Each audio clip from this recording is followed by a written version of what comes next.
هذه النسخة للاستماع فقط. يا هاجس حضر القيفان على اللحون الحماسية في مدح بنت الترف والشان أم الوصوف المهاوية. هذه النسخة للاستماع فقط.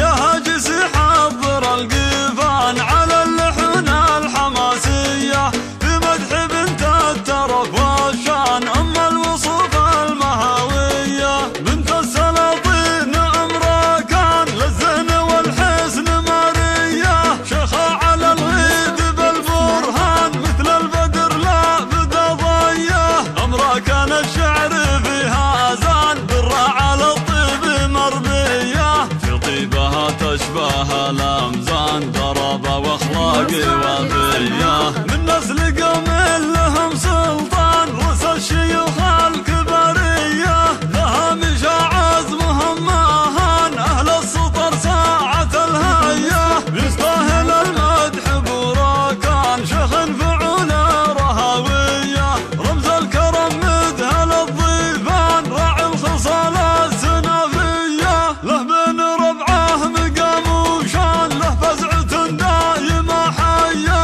واليا وقف يرهب العدوان سفل مع فس مضية.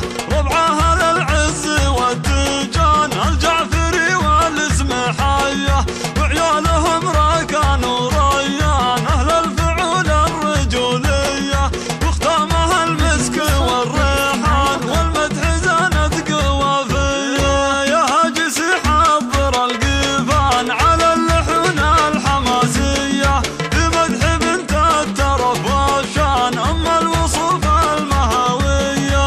بنت السلاطين أمرها كان للزين والحسن مارية شيخة على الغيد بالبرهان مثل البدر لا بدا ضيه. أمرها كان الشعر فيها زان برا على الطيب مربية في طيبها تشبه الأمزان ضربة واخلاق وفية. من نسل قوم لهم سلطان رؤوس الشيوخ الكبرية لها مشى عزمهم مهان أهل السطر ساعة الهية. يستاهل المدح براكان شيخ فعول رهوية رمز الكرم مذهل الضيفان راعي الخصال السنافية. له بين ربعه مقام وشان له فزعة دايمة واليا وقف يرهب العدوان سفل مع فس مضية.